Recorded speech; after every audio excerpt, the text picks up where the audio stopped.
आज हम लोग समझते हैं, पहले तो कल हम लोग पाटलिपुत्र वैभव का वर्णन किए थे। किसका वर्णन किए थे? जी हाँ, पटना के बारे में जानकारी प्राप्त किए थे। किसके बारे में किए थे? पटना की जानकारी। देखिए ठीक है कि अब तक नहीं कुछ हो रहा होगा। कल हम लोग बेहतरीन तरीका से पाटलिपुत्र के बारे में जो है जानकारी प्राप्त कर रहे थे। किसके बारे में कर रहे थे? पाटलिपुत्र के बारे में जानकारी प्राप्त करते ना। पाटलिपुत्र बोले तो पटना, उस पर कुछ क्वेश्चन दिए हैं, फटाफट बोलिए तो। चलिए आप खड़ा हो जाओ, तेजी में बोलो क्वेश्चन। पाटलिपुत्र का इतिहास कितना सौ वर्ष पुराना? हाँ, क्वेश्चन है कि पटना का इतिहास कितना वर्ष पुराना है, तो 2500 वर्ष। आगे बोलिए। पटना का विकास और एक आवश्यक सूचना, आज मैट्रिक बोर्ड का रिजल्ट निकलेगा शायद 3 बजे के बाद, समझ गए ना। तो मेरा फिलहाल 88 62 वाला नंबर बंद है, तो बोलिएगा टेलीग्राम पर 88 62 वाला नंबर पर सेव करके भेजने के लिए नंबर है ना। हर हाल में रिजल्ट आना चाहिए मेरे पास सबका, है ना जी। जिसका 400 ऊपर कोई करे चाहे नहीं, लेकिन जिसका 400 ऊपर उसको सूचना मिलना चाहिए, समझ गए नहीं। साल भर मेहनत किए, हमारा भी बेसब्री से इंतजार है। आप लोग को बताएंगे कि हाईएस्ट यहाँ से कितना नंबर गया, क्या बोलिएगा क्वेश्चन। पटना का विकास किन किन क्षेत्रों में हुआ?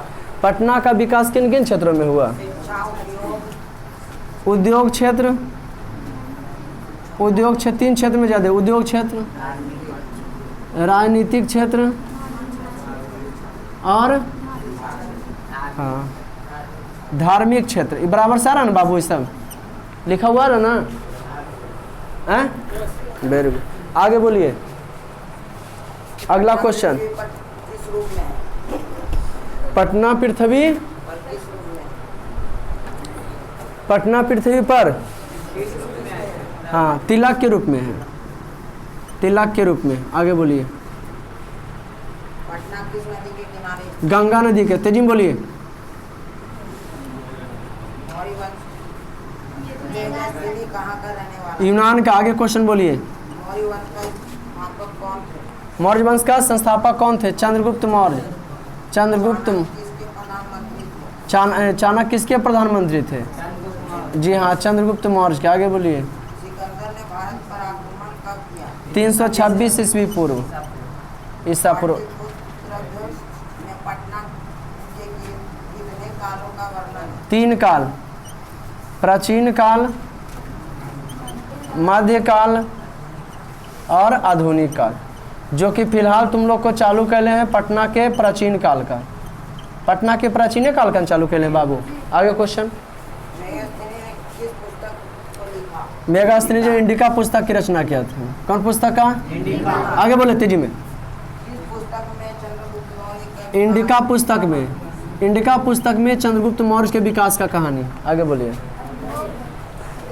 तो हम लोग ये एंजॉय कर रहे थे क्या चीज़ का? पाटलिपुत्र वैभव का। और हम बता दें कि 326 में जो है योजना बनाया था आक्रमण करने का, लेकिन चाणक्य और चंद्रगुप्त जैसे चेला गुरु मिल करके सिकंदर के आक्रमण करने की योजना को क्या कर डाले थे? विफल कर डाले।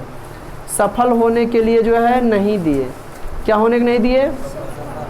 सफल होने के लिए जो है नहीं दिए, विफल कर डाले। क्या कर डाले? विफल जो है उसको कर दिए। क्या कर दिए जी? विफल कर दिए। जो योजना बनाए थे उसको क्या कर दिए? विफल कर दिए। तो जानते हैं वो 305 ईस्वी पूर्व में पता चला किसको? सेल्यूकस निकेटर को, जो सिकंदर का थल सेनापति था और जो राजा बन चुका था, है ना जी, जो शासक था। तो वो सोच लिया कि चेला गुरु, बाद में उसको पता चला कि चेला गुरु मिलके हरा है, चलते हैं हम उसको हरा देने के लिए, तो छल प्रपंच किया। लेकिन जब 305 ईस्वी पूर्व में आया तो देखा कि मगध के गद्दी पर जो सबसे बड़ा साम्राज्य था, 16 महाजनपद के मिला करके के गद्दी पर बैठल था, उससे लड़ा और हारता हुआ देखकर अपने बेटी को की कर दिया? क्या कर दिया? हारता हुआ देखकर आगे कर दिया, जिससे चंद्रगुप्त काफ़ी प्रभावित हो गया, उसके साथ विवाह कर लिए। हाँ, उसमें उसके मौज, हाँ, वो कर्नेलिया में जो है चंद्रगुप्त अपने राजपाट पर ध्यान देना भी क्या कर दिए? बंद कर दिए, भूल गए। राजपाट पर भी ध्यान देना जो है क्या कर दिए जी? भूल गए। कौन? किसके चक्कर में? कर्नेलिया के चक्कर में। समझ गए ना जी? वो राजपट पर भी ध्यान देना भूल गए।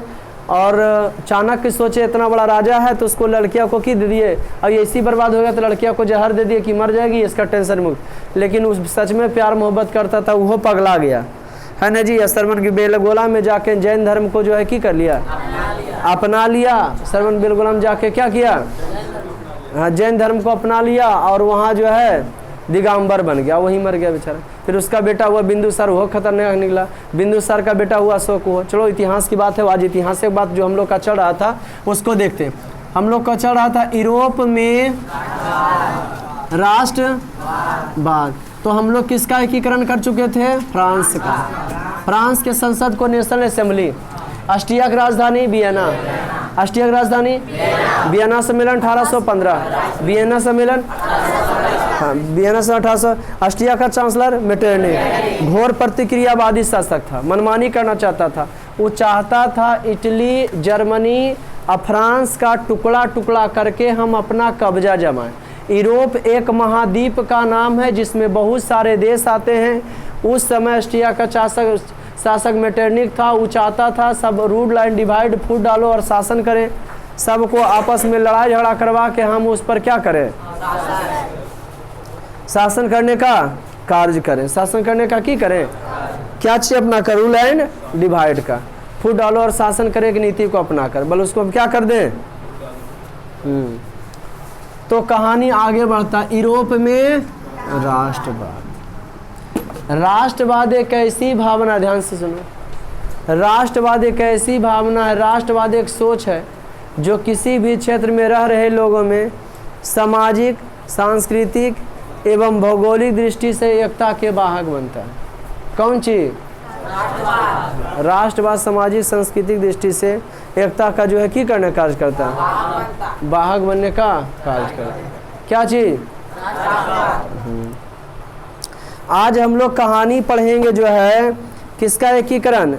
राष्ट्रवाद का जन्मदाता नेपोलियन बोनापार्ट को कहा जाता है। राष्ट्रवाद का जन्मदाता, राष्ट्रवाद भावना जो के प्रबल बनाया था नेपोलियन, है ना। लेकिन मेटरनिख उसको भगा दिया। लेकिन एकीकरण हो गया फ्रांस का 1848 में।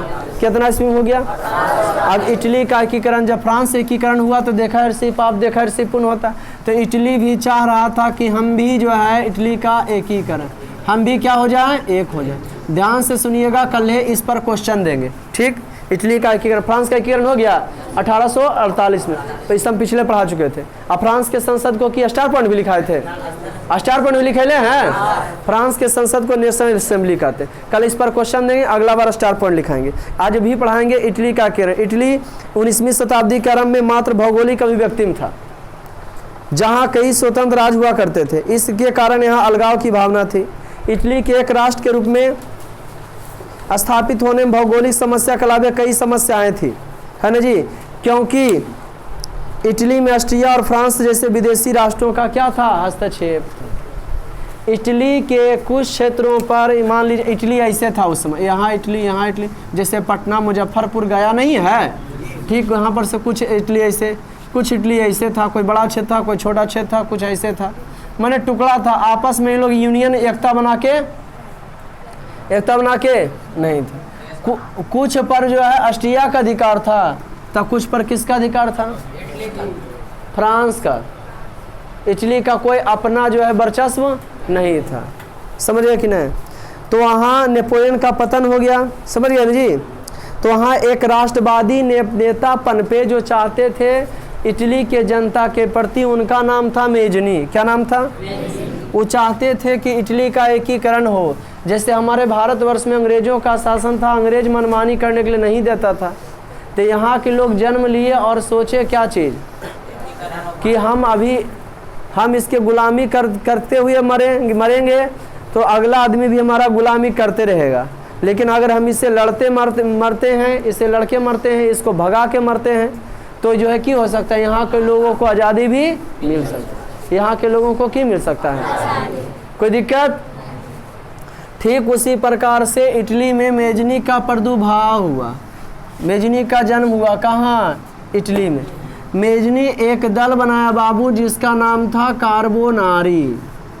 का क्या जी, और यह एक गुप्त दल था, इसका कोई खास जो है ना जी, गुप्त दल, इसका कोई खास चिन्ह है ना नहीं था, इसका कोई खास ड्रेस नहीं था, लेकिन हाँ विचार सबके मिलते थे, इतना में कौन कार्बोनरी वाला ही किसी को पता नहीं चलता था, ठीक।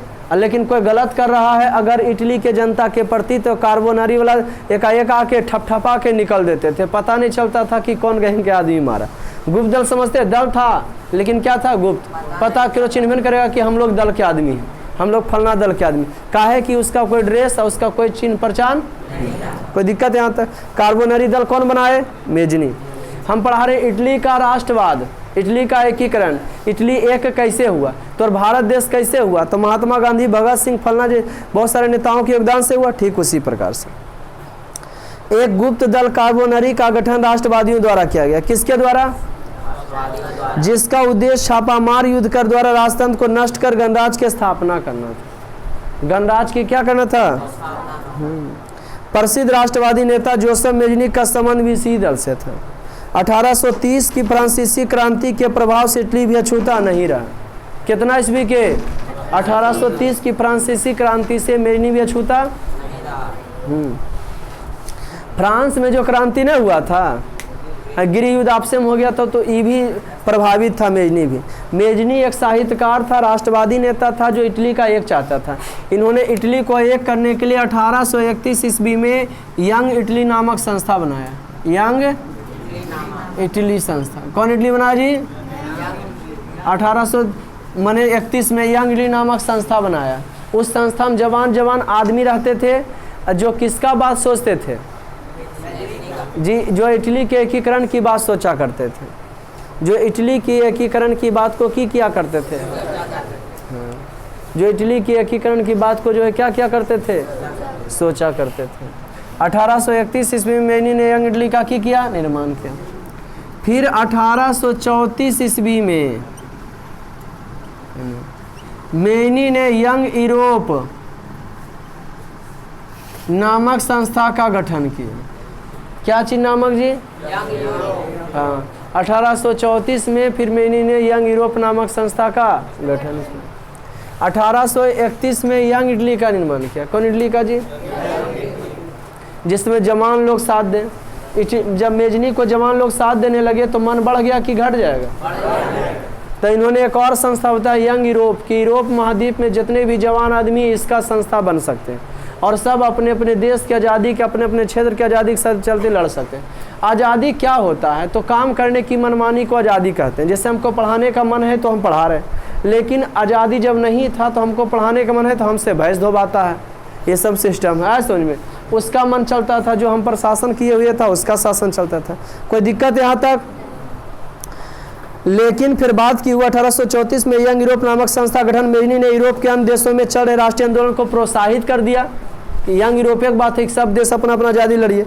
सन 1848 में जब फ्रांस सहित पूरे यूरोप में क्रांति का दौरा, तो मेटरनिक के भी अंतर्राष्ट्रीय छोड़कर की करना पड़ा, भागना पड़ा। बाद में इटली राजनीति में पुनः कौन आया, मेजनी। मेजनी संपूर्ण इटली का एकीकरण कर उसे गणराज्य बनाना चाहता था कि यहाँ शासन का प्रमुख राष्ट्रपति हो, यहाँ शासन जनता के हाथ में हो। क्या चाहता था ऐसा मेजनी, कहाँ के शासन चाहता था ऐसा, कोई दिक्कत यहाँ था। जबकि सर्निया और पिडमाउंट का शासक चार्ल्स एबर्ट अपने नेतृत्व में सभी प्रांतों को विलय करना चाहता था और एक राजा अलगे था। इस सर्निया और पिडमाउंट क्षेत्र जो है इटली का था। किसका पार्ट था बाबू, हाँ, सर्निया और पिडमाउंट क्षेत्र जो है किसका था, इटली का। सर्निया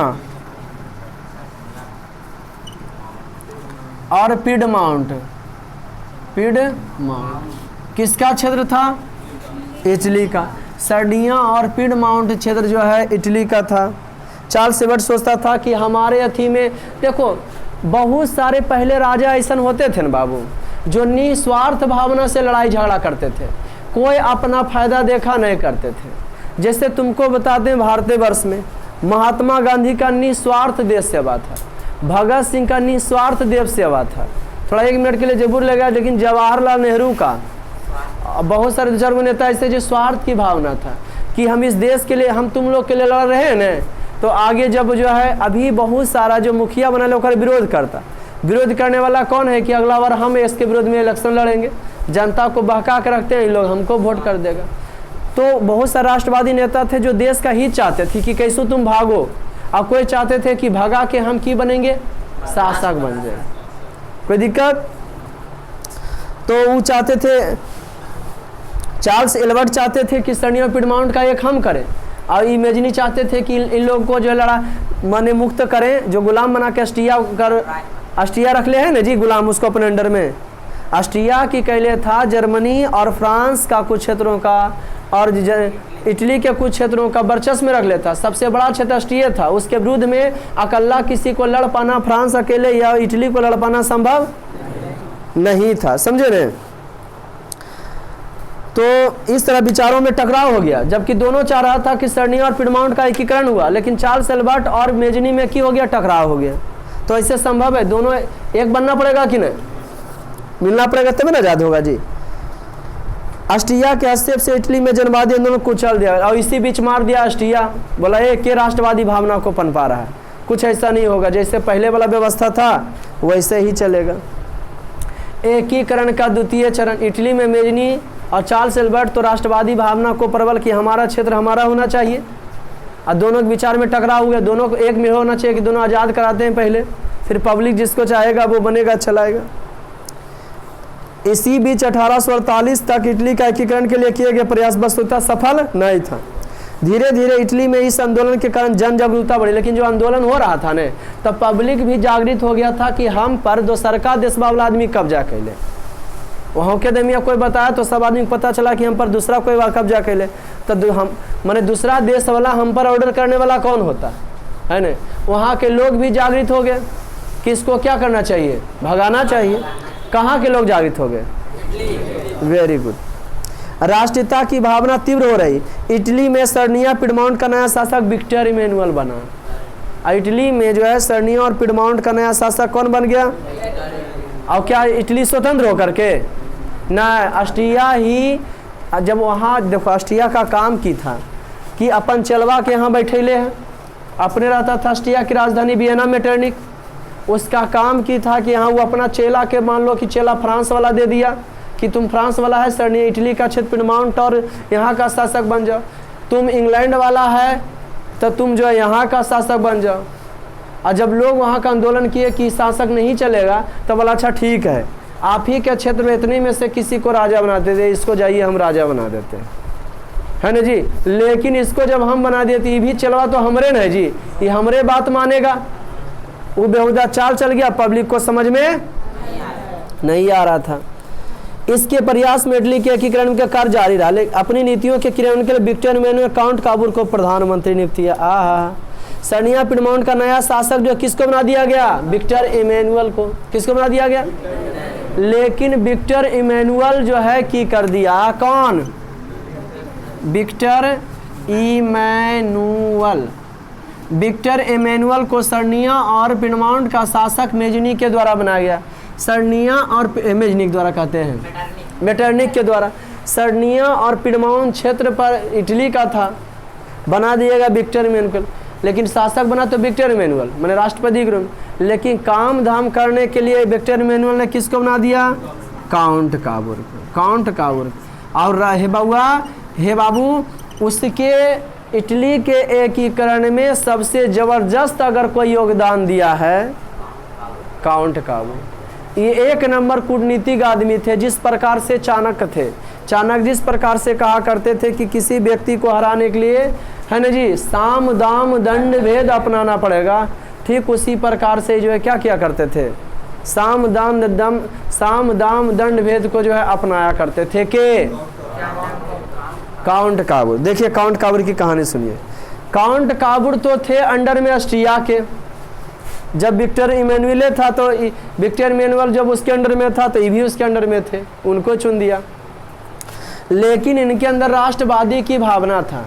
राष्ट्रवाद क्या है? तो राष्ट्रवाद एक ऐसी भावना है जो किसी भी क्षेत्र, राष्ट्रवाद एक ऐसी भावना है जो किसी विशेष भौगोलिक, सामाजिक, सांस्कृतिक परिवेश में रहने वाले लोगों में एकता की बनता है, भाग बनता है। कौन भावना बाबू? राष्ट्रवाद की भावना जो एकता का की बनता है। कोई दिक्कत? काउंट काबूर एक सफल कूटनीतिज्ञ एवं राष्ट्रवादी था। देश का हित चाहता था कौन? वह इटली के एकीकरण में सबसे बड़ी बाधा ऑस्ट्रिया को मानता था कि इटली के एक करने में सबसे ज़्यादा हमको प्रॉब्लम है, तो किसको? हाँ, इटली के एकीकरण में सबसे बड़ी बाधा जो है किसको माना करता था कि उसको एक करने में हमको सबसे बड़ी बाधा क्या है जी? ऑस्ट्रिया है ना। इटली के एकीकरण में सबसे बड़ी बाधा किसको मानता था? ऑस्ट्रिया को मानता था कि काउंट काबूर बड़ी तेज तरार आदमी था। वो चाहता था कि इटली का की करें हम, लेकिन सबसे बड़ा बाधा किसको मानता था? कि ऑस्ट्रिया होने नहीं देगा। तो अब इसको लगा, सर्निया पिडमाउंट का शासक था काउंट काबूर। आई सोचा कि हमको अकेला, हम इटली का छोटा सा बड़ा, इटली छोटा छोटा जो क्षेत्र है ऐसे ऐसे क्षेत्र था, कोई बड़ा कोई छोटा कोई बड़ा कोई, तो दो गो क्षेत्र का शासक था के सर्निया पिडमाउंट का काउंट काबूर। और कहीं जो है बड़ा, इतना बड़ा था ऑस्ट्रिया, और बहुत सारे का अधिकार में ले लेता। फिर यहाँ भी मने अभी दो गो मिलके इसका कुछ कर पाएगा? यहाँ इसको आज़ाद करना चाहता था कि इटली के जो क्षेत्र है उसको हम एक कर दें, मिला के एक कर दें इसको आज़ाद, तो ऐसा संभव? तो ये चाल चला कौन? विक्टर इमैनुअल, जिसको विक्टर इमैनुअल काउंट काबूर, जिसको विक्टर इमैनुअल ने किस पद पर नियुक्त किया था? प्रधानमंत्री। क्या चाल चला बाबू? किसने? विक्टर इमैनुअल ने। काउंट काबूर ने, विक्टर इमैनुअल ने प्रधानमंत्री बनाया काउंट काबूर को। अब काउंट काबूर चाल क्या चल गया बउआ कि इसको अब लगा कि जब तक हमको फ्रांस नहीं साथ देता है, जर्मनी नहीं साथ देगा, तब तक हमको ऑस्ट्रिया से लड़ पाना संभव नहीं है। और साथ कोई मंगनी काहे देगा? जैसे राष्ट्रवादी भावना किसको कहते हैं कि राष्ट्र हमारा, देश, जमीन हमारा सांस्कृतिक भौगोलिक, जमीन हमारा सामाजिक और राजनीतिक और रीति रिवाज संस्कृति हमारा होना चाहिए। उसके लिए लड़ने को राष्ट्रवादी कहते हैं। उसके लिए लड़ने को की कहते हैं? जैसे बता देंगे आप लोग को कि एशिया का राजनीतिक दृष्टि सबसे बड़ा देश कौन है, तो चीन हो जाएगा। लेकिन ज़मीन में सबसे बड़ा देश कौन है, तो रूस हो जाएगा। अब कहिएगा सर रूस कहाँ नहीं होगा राजनीतिक में, तो रूस की मेन राजधानी कहाँ है? मॉस्को है। मॉस्को कहाँ है? तो वो पड़ जाता है यूरोप में। कहाँ पड़ जाता है जी? हाँ, तो इसलिए कुछ जो है यूरोप में भी रूस हो जाता है, कुछ कहाँ हो जाता है? एशिया में। ज़्यादा ज़मीन जो है एशिया में, जबकि ओकर मेन राजधानी कहाँ है? यूरोप में। तो राजनीतिक दृष्टि से जो है यूरोप का सबसे बड़ा देश हो जाएगा कौन? रूस हो जाता है। अब भारत का ज़मीन के मामला में रूस हो जाता है, रूस एशिया का सबसे बड़ा देश हो जाता है। कहानी आगे बढ़ता है। इटली का एकीकरण। अब ये बड़ी चाल चल गया काउंट काबूर, है ना जी। विक्टर इमैनुअल ने काउंट काबूर को किस पद पर नियुक्त किया था? प्रधानमंत्री। और सब चेला था किसका? ऑस्ट्रिया का ही था कि तुम दोनों जाओ वहाँ शासन करो। अकेला तो कहीं से नहीं, हम अकेला, हम बहुत सारा संस्था खोल दे तो सगरों हम ही चलेंगे, चेला को बैठा देंगे, लेकिन कोई चेला बगावत कर देगा, हमरे भी तो गड़बड़ है। तो इसलिए चाह रहा था कि ऐसे काम नहीं हुआ था। 1853 में ने 1853-54 में की हुआ, चूँकि ऑस्ट्रिया सबको अपने अंडर में के ले था, फ्रांस का भी कुछ क्षेत्र ले लेता, इटली का भी और जर्मनी का। तो मैंने 1853-54 के क्रीमिया युद्ध में, क्रीमिया का युद्ध हो गया। क्रीमिया का किसके बीच हुआ? तो ऑस्ट्रिया और फ्रांस के बीच हुआ। तो बताओ के हारेगा? पहले बताओ। अरे ये दोनों में लड़ाई हुआ तो के हारेगा? फ्रांस ने हारेगा रे, कमजोर कौन हारेगा? बिना कहले अपना फायदा के लिए काउंट काबूर की केकरा जाके साथ दे दिया? फ्रांस को। केरा दे दिया साथ? ऑस्ट्रिया को ये बात मालूम नहीं था कि फ्रांस उसको, इटली उसको की कर देगा? सर्निया पिडमाउंट साथ देगा। इसलिए समझौता के बात आया। समझौता के असमझौता के जब बात आया तो तेसरका कोई दूगो लड़ रहा था, देखे वाला था, सहयोग करे, बोला उसको भी बुलाओ। तो समझौता में जो है काउंट काबूर को भी बोलने का मौका दिया गया। तो काउंट काबूर बोला ऑस्ट्रिया गलत करिए रहा है, ठीक।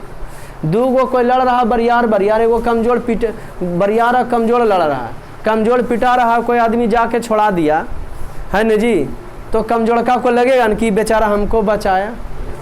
अपने मन में आ जाएगा कि नहीं, जाति चिन्ह कुछ रहे, लेकिन लगेगा कि भले आदमी था, लड़ाई को की किया। ठीक उसी प्रकार से वो चाहा था कि किसी का मदद करेंगे तो अपने प्रेम आ जाएगा। पिडमाउंट असर्निया का शासक काउंट काबूर क्रीमिया के युद्ध में बिना कहले फ्रांस मदद तो नहीं मांगा था, मदद कर दिया। और जब ऑस्ट्रिया हारे लगा तो बोला अब समझौता होना चाहिए, कोई भी लड़ाई का निदान कंप्रोमाइजे पर होता है, समझौना होना चाहिए। तो इसमें काउंट काबूर भी आया। अब बोला तुम गलत करे हो, कहा कि इसका भी छेड़ ले लेना था जी, तुम सही नहीं हो। उसके बाद की हुआ, चूंकि इसको मालूम था कि हमको सरनिया और पिडमाउंट का शासक के बनैले हैं, कौन बनैले है जी, सर्डिनिया और कौन पिडमाउंट, ऑस्ट्रिया ही बनाया है। कौन बनाया जी? तो फिक्स था इटली को कि जब हम इसको साथ देंगे तो ऑस्ट्रिया फ्रांस को साथ देंगे, ऑस्ट्रिया हमसे लड़ने के लिए आएगा कि तुम हमको क्षेत्र क्या करो, दे दो, तुम यहाँ का शासक नहीं रहेगा। तो इसलिए फ्रांस से बोला कि ऐसा करते हैं न कि आप उनसे लड़े हो, तो बोला हाँ, अब ई बेहुदा हमसे भी आके लड़ेगा तो देखिए हम आपको साथ दिया। काउंट काबूर पहले ही सोच लिया था कि भाई अकेला स्वतंत्रता देने वाला नहीं, वो इतना बड़ा, हम छोटा से क्या करेंगे जब तक कोई छोटका राज हमको मदद नहीं करेगा। तो काउंट काबूर, कोई किसी को छोटका मदद का है करे बिना फायदा, तो बोला हम आपको यहाँ का शासक जो है, कौन था, पिडमाउंट और सरनिया का काउंट काबूर। काउंट काबूर फ्रांस के बोला, क्या बोला, कौन बोला, फ्रांस को बोला कि हम आपको मदद किए क्रीमिया के युद्ध में, तो बोला हाँ। समझौता हुआ तो बोला हाँ। बोला आपको भी मदद करना होगा, तो बोल करेंगे, कर देंगे, कहनो हम मदद।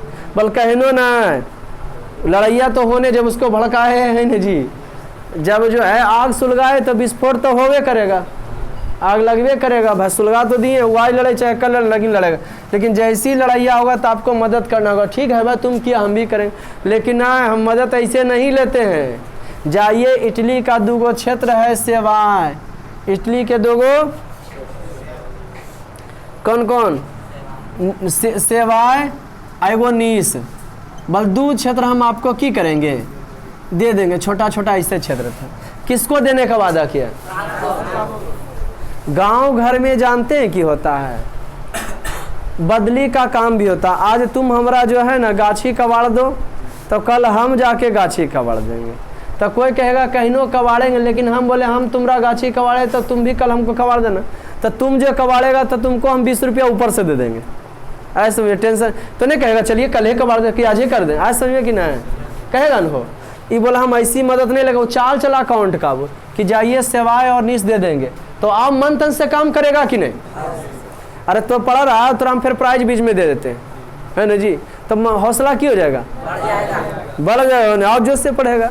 बोला नहीं एकदम लड़ना है, लड़ लेंगे। अब इसको पता था कि लड़वे करेगा, इन्हें फ्रांस की कर लिया, समझौता कर लिया, सरनिया और पिडमाउंट समझौता कर लिया फ्रांस से कि हमको आप सदा मदद करोगे तो सेवाएं और नीस देंगे, इटली का दूगो क्षेत्र दे देंगे। इसमें जनता लोग बुराई करने लगे कि बेहुदा इटली का बड़ा बड़ा क्षेत्र दूगो सरनिया पिडमाउंट है, वहाँ का शासक काउंट काबूर बन गया कि हीरो बन गया। वो जैसे अभी जब ये नरेंद्र मोदी बोले कि जाओ जम्मू कश्मीर पाकिस्तान को दे देते हैं, जनता गाली देगा या नहीं दे, लेकिन वो चाल चल रहा था। कि चल रहा था जी, क्या चल रहा था, काउंट का। जनता बुराई करे लगा, लेकिन उनका फायदा बाद में आता। किसी बात को लेकर के बात की होकर के सीमा विवाद हो गया कि यहाँ से हमारा है तो भाग। पिडमाउंट बोला नहीं भागेंगे, लड़ाई चालू हो गया 1859-60 में। ऑस्ट्रिया और पिडमाउंट में सीमा संबंधी विवाद के कारण युद्ध की हो गया, आरंभ हो गया। ई बोले लगा, ऑस्ट्रिया के बोले लगा पिडमाउंट हमरा है, वो बोला ये नहीं हमरा है, लड़ ले तो, और इसको साथ दे दिया कि फ्रांस का है साथ दिया, तो बोला हमरा देगा सेवाएं और नीस। युद्ध में इटली के समर्थन में फ्रांस ने अपनी सेना उतार दी, जिसके कारण ऑस्ट्रियाई सेना बुरी तरह पराजित हो गया। कौन सेना हार गया? चूंकि उसको मालूम नहीं था कि क्या मदद करेगा, समझौता हो गया तो लगा कि अब वो मदद इटली कर दिया फ्रांस की मदद, लेकिन जो है इटली का मदद फ्रांस, लेकिन ऐसा कोई बात नहीं था। वो आइए गया मदद करने के लिए, कौन? फ्रांस का है कि उसको बोला गया कि सेवाएं और निस्तम क्षेत्र दे दें। कहानी समझ रहे कि ना, सेवाएं और निश्चित क्षेत्र क्या करेंगे। और अब ये बात गड़बड़ा गया, इसको यकीन नहीं था कि ऑस्ट्रिया को यकीन नहीं था कि उसको इटली को बड़ा क्षेत्र सरनिया पिडमाउंट को कौन मदद करेगा, फ्रांस। इसको यकीन नहीं था कि इसको क्या करेगा, मदद करे, बोला हम तो समझौता करें। लेकिन ई इसको मदद इसलिए करा कि ई भी इसको क्या किया था, मदद किया था क्रीमिया के युद्ध में, और प्लस ई मदद कर रहा तो इसको फायदा भी मिल रहा, नीस और सेवा दे रहा। तो ई की किया, जोश खरोश में सैनिक है ये था, सीमा विवाद हो रहा था पिडमाउंट के लेके, तो नौका जब इनने से फ्रांस साथ दिया, इधर ऑस्ट्रिया है, तो ऑस्ट्रिया के वो क्षेत्र था जिसका नाम था क्या चीज, लोमार्डी,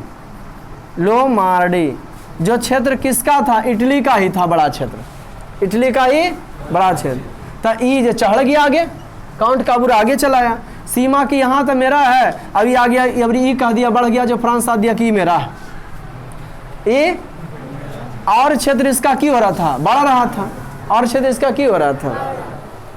हाँ, लोमार्डी पर पिडमाउंट पर कब्जा हो गया। एक तरफ तो लड़ाई लंबी होती जाए, दूसरी तरफ नेपोलियन इटली के राष्ट्रवाद से घबराने लगा था, और यहाँ के जनता भी जोश खरोश में था। लोमार्डी को आजाद करा तो लोमार्डी के पब्लिक भी केकरा साथ दे रहा, लोमार्डी का पब्लिक किसको साथ दे रहा था, सर्निया पिडमाउंट का। फ्रांस तो मदद न कर रहा कि हाँ हम एक होना चाहते हैं, माफी के तरफ है। कब्जा जब ले था इस पर के ऑस्ट्रिया, अच्छे था इटली का, लेकिन जब ये साथ दिया तो यहाँ पब्लिक भी उग्र हो गया कि हम आपके साथ। अब डर गया, जो फ्रांस साथ नहीं दे रहा था उसको, इटली को, वो डर गया कि अरे बेहुदा, ये हम इसको साथ दे रहे थे, चढ़ल जा रहा केकरा पर, ऑस्ट्रिया पर, अपना क्षेत्र को बढ़ा रहा। अब कहीं ऐसा नहीं हो जाए हमरो से बड़ा ही बन जाए, हमसे बड़ा भी। तब तक वो बड़ा बन चुका था कि माने कौन देश, इटली बड़ा। बीच में नेपोलियन बोला, ए भाई हम तुमको मदद करिए दिए है ना जी, हम तुमको मदद, अब हम जाते हैं, तुम हमको सेवाएं नीस दो, चाहे जखने जो है के कौन सी नहीं बोला, जखने काउंट काबूर कुछ, लेकिन उन्हें जोश में है था, तो बोला हेल जाओ, आवक जाइए रहे हैं, अभी भीड़ भाड़ लगल है, झुंड है, तो उस पर की कर जाते हैं, चढ़ जाते हैं, और लोग पीछे घसा गया और बोल दिया कि ठीक है तुम मत लड़ो। इतना जब क्षेत्र मिल गया तो खुद बरियाने हो गया। फ्रांस को बोल दिया इटली, मैंने काउंट काबूर बोल दिया, जो सर्निया पिडमाउंट का शासक था, जैसे बिहार बोलिए या पटना बोलिए नीतीश कुमार ने है रे, तो ठीक उसी प्रकार से इटली बोल दिया कि ठीक है हम लड़ेंगे ऑस्ट्रिया, तुम जाना है तो जाओ। फ्रांस को बोला कि तुमको जाना है तो मदद करो, तुमको क्षेत्र मिलेगा, लेकिन पूरा लास्ट लड़ाइया तक साथ नहीं देता तो एक क्षेत्र नहीं देंगे, नीस नहीं देंगे, सेवाएं खाली देंगे। क्या देंगे जी, सेवाएं क्षेत्र देंगे। इस सेवाएं क्षेत्र यहाँ पर इतना बड़ा सेवाएं था, और यहाँ इतना जमाइले था कि इधर इतना दूरी में कब्जा कैले था कि वहाँ से वहाँ तक कर लिया था कौन, इटली अपना बढ़ा लिया था, ये सेवाएं था।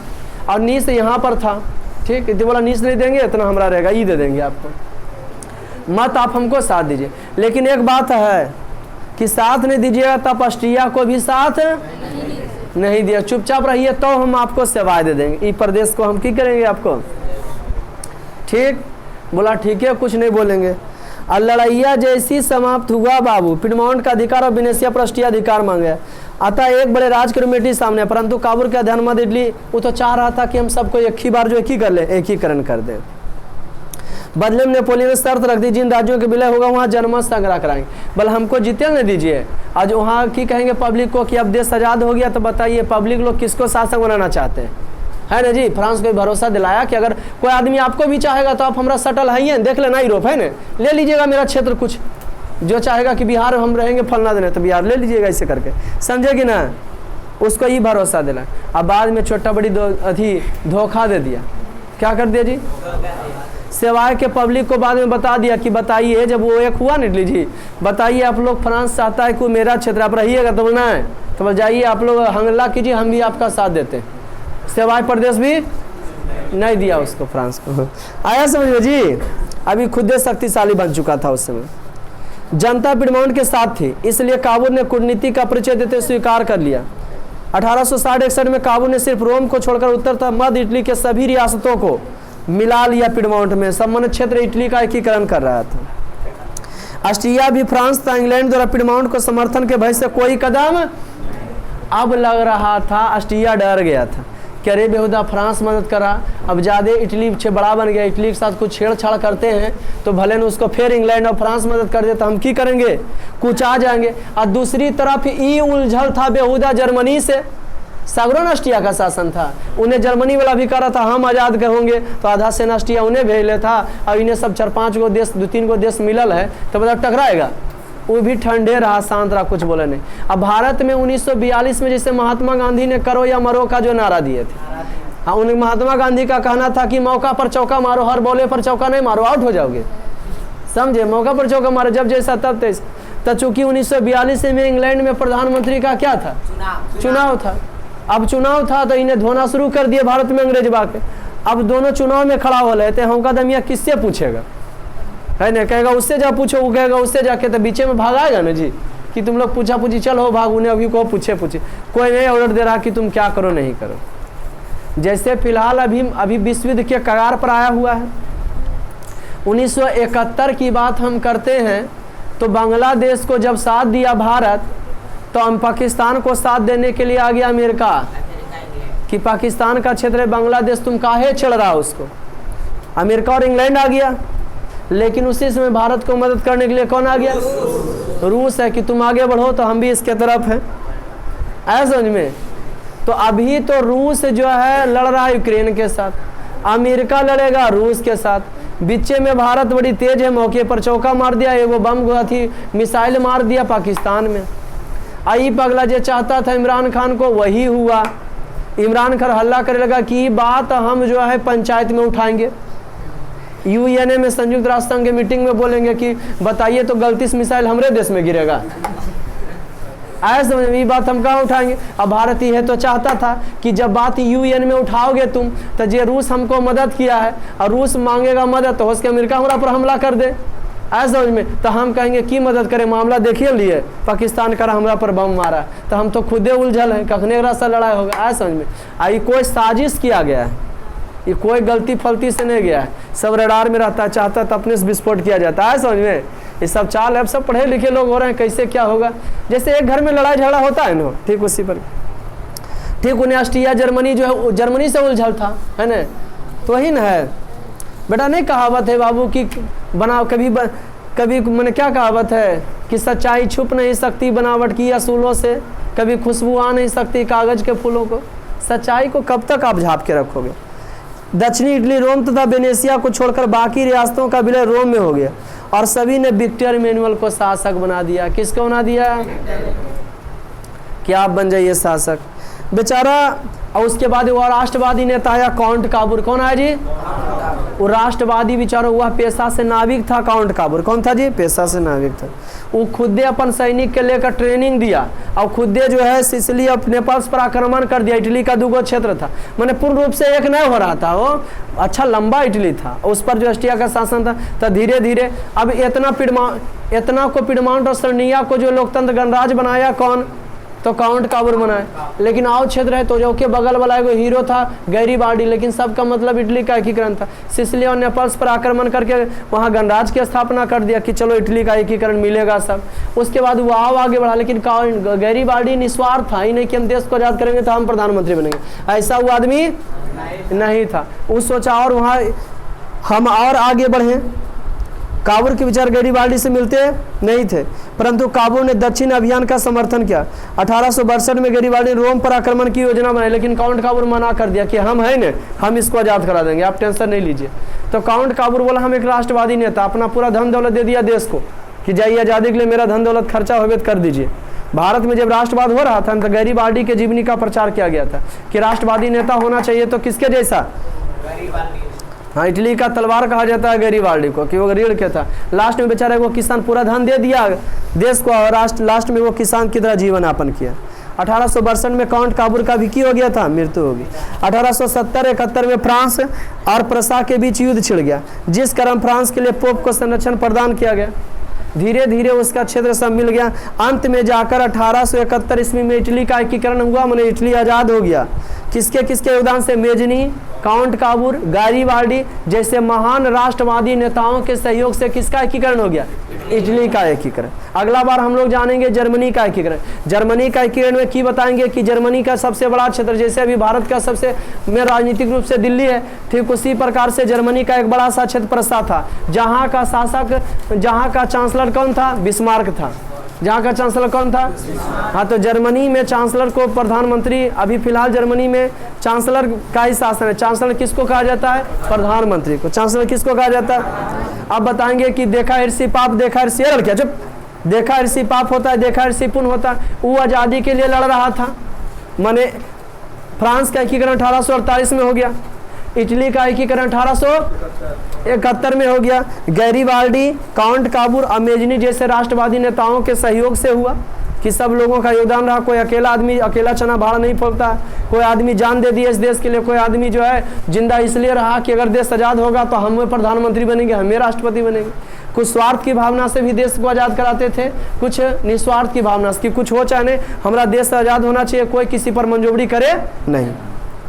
अब जर्मनी का एकीकरण हो जाता है ना जी, तो उसको भी नहीं चाहता ऑस्ट्रिया कि इसका एकीकरण होवे, लेकिन जर्मनी भी चाल चलता है ना जी। फिर पढ़ेंगे फिर अगला अथी में, है ना जी, क्लास में, है ना। आज का क्लास इतना ही, चलिए मिलते हैं फिर नेक्स्ट वीडियो में, तब तक के लिए जय हिंद।